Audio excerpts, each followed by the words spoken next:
All right, introduction, subsection 7, systems of equations. Okay, so the outcome for this is simply you're going to be able to solve linear systems of equations, linear quadratic, and quadratic systems of equations. Okay, by the end of this subsection, you'll be able to create systems of linear equations and then solve for the values. Okay, create systems of linear quadratics, then solve, and quadratic systems, then solve. Okay, on the next page are links. Well, not so much links because you're going to have the student work package, but that's okay. So here we go. There's 3 different parts to this section. Then, of course, the formative assessment. When you hand that in, I will give you the key and the assessment video. Okay, so here we go. Alright, so you'll remember that a system of equations is 2 or more equations that have solutions in common. Okay, they are generally solved graphically, solved algebraically by substitution or elimination, or graphically by finding the points of intersection on a graph. Okay, I have some examples in the next 3 parts here of, no, there we go, okay. Great.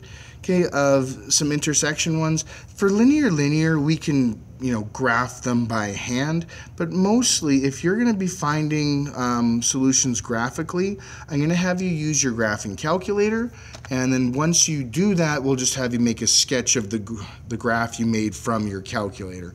It's really not that big a deal. Okay.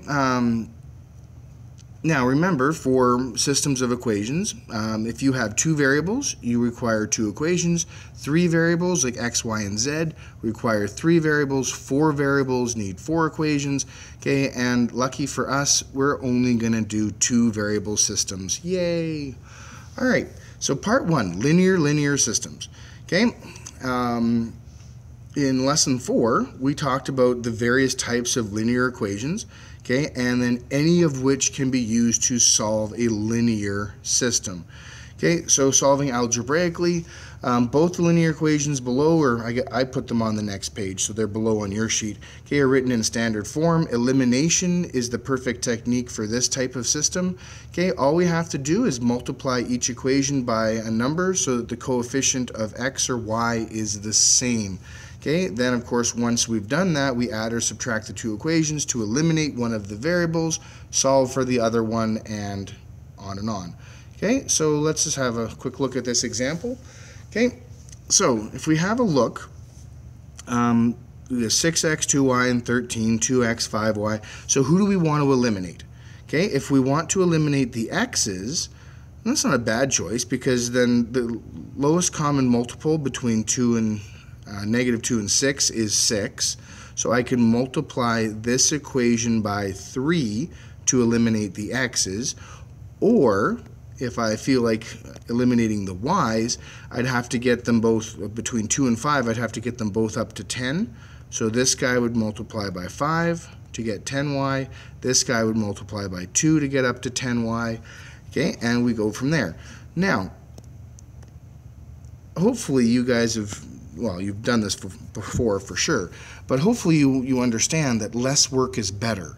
So if we take this equation and multiply it by 3, okay, now I only have to multiply the other one. If I eliminated the y's, remember I would have had to multiply both equations.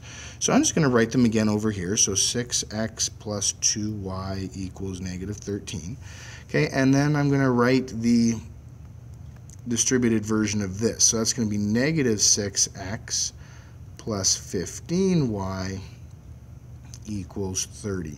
Okay, so once I've done that, how I choose to do these questions is you put this, the bottom equation, in brackets. Okay, now to get 6 and negative 6 to eliminate or to cancel out, what do you have to do to the bottom equation? Do you add it, or do you just subtract it? Okay, well in this case we add. Okay, so we go 6 plus negative 6, so that's 0x. So hey, that's eliminated, yay. Then 2y plus 15y, so that is 17y. And then negative 13 plus 30 is 17. Okay, look, see there's no more x's, they're gone, they're eliminated. So we divide by 17, and y equals 1. So that's nice. Okay, so now that we have that, we just substitute the y back into either equation. It doesn't matter which. Okay, they'll be the same for both. Okay, so what we do, I'll pick the top equation, sure. So we go 6x plus 2 times y, well, y is 1 now, equals negative 13. Okay, so then we solve that. So 6x plus 2 equals negative 13 minus 2 minus 2. So 6x equals negative 15. Divide by 6, and x equals, okay, so there's a common multiple of 3, so we divide everything by 3, so negative 5 over 2, which of course is negative 2.5, but fractions are better. Okay, so now, once we've got the two answers, we want to verify, or we want to check to make sure that that solution works. In order to do that, it has to work in both equations. So how we do that, we just substitute both x and y into the equations and see if the numbers work. So for instance, okay, we go 6 times negative 5 halves plus 2 times 1, and that's supposed to equal negative 13. If it does, then we're good. Okay, so let's see. So that cancels, that makes it 3, so negative 15 plus 2 is supposed to equal negative 13. Negative 13 equals negative 13. So it works in that first equation. But that's not good enough. We have to make sure it works in the second one too. So, okay, so negative 2, okay, the x is negative 5 halves, okay, plus 5, okay, times the y, which is 1, right? I'm just substituting in this second equation now, right? Okay, equals 10. Okay, well, let's see. So this part here is plus 5. This part is plus 5, and that's supposed to equal 10. And 5 plus 5 does equal 10. So 10 equals 10. Great. Okay, so we have, now that we know that both of those solutions both work in both equations, okay, now we're ready. This is our final answer. Sometimes you write it as x equals that, y equals that, or you can write it as an ordered pair. So negative 5 halves and 1. Okay, that certainly works. Okay, either or. All right, example 2. Okay, solving by substitution. So if one equation is in slope-intercept form, so y equal form, and the other isn't, then substitution is the best method for that. Okay, you'll notice, okay, there's a y equals. Okay, so if this y equals that y, well, then we just substitute this 3x minus 5 into the y. So that gives us negative 4x plus 2. And when I substitute, I always substitute with brackets. So negative 3x minus 5 equals 20. Okay, you'll notice now we have an equation where there's no y's. Okay, so that multiplies through. So negative 4x minus 6x minus 10 equals 20. So that's negative 10x plus 10 plus 10. 10x equals 30. So divide by negative 10, and x equals negative 3. Okay, once we do that, we put the x into either equation up here. Now, again, we want to do less work. So if you notice, in this style, hey, that one already has y solved for. If I put the x into that equation, I don't have to do any extra algebra. So y equals negative 3 times negative 3 minus 5. Well, negative 3 times negative 3 is 9. So 9 minus 5, so y equals 4. Okay, so there's my answers. And again, we have to check to make sure both of these work. Okay, so let's do the first equation. So y is 4, and then negative 3 times, well, x is negative 3 minus 5. Well, 4 equals 9 minus 5. 4 equals 4, so that one is right. Okay, then the second equation, so that's negative 4x, and x is minus 3. Okay, plus 2y, and y is 4. And that's supposed to equal 20. Well, negative 4 times negative 3 is positive 12. 2 times 4 is 8. 12 plus 8 is 20, so 20 equals 20. So that also works. So then that proves our solution. So x equals -3, y equals 4. If we really want, again, we can put that as an ordered pair.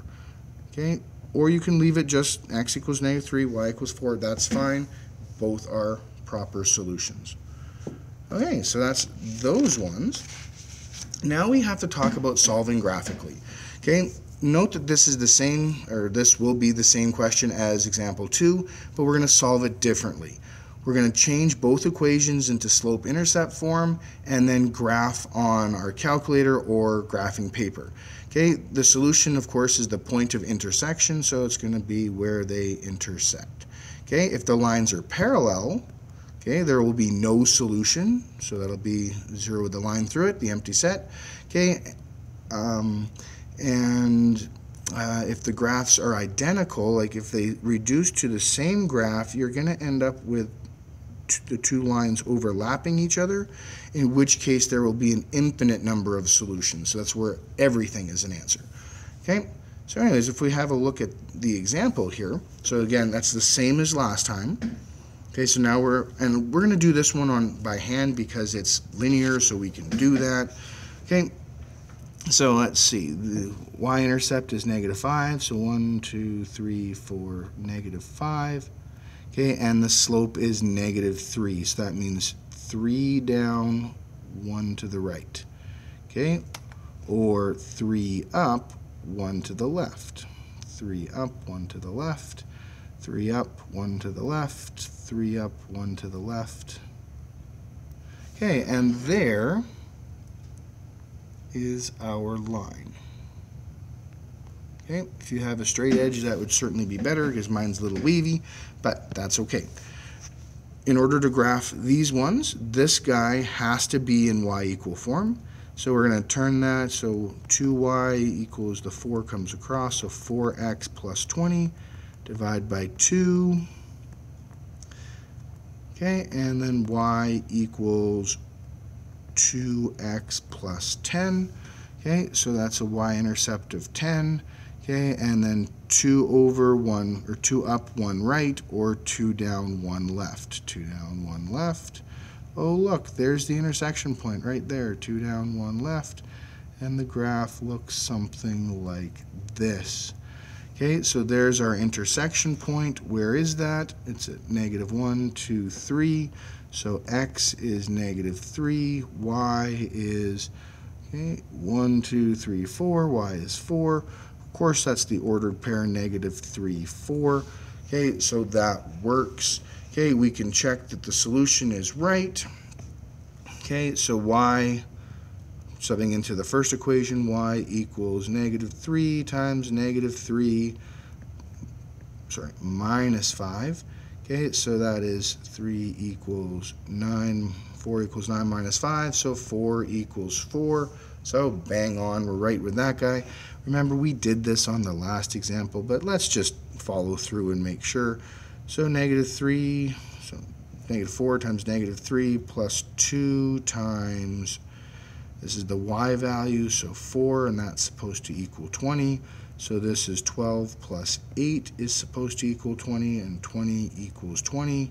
So it works in both equations, so that's how we know that this answer is correct. Okay, so again, when we get into harder equations, we're not going to graph by hand because that's just crazy talk. Okay, but what we're going to do is we're going to graph on our graphing calculator. Okay, find the intersection points, and then we'll make a quick sketch, whatever the graph looks like or whatever. Okay, does that make sense? We'll go on from here. Thanks, guys.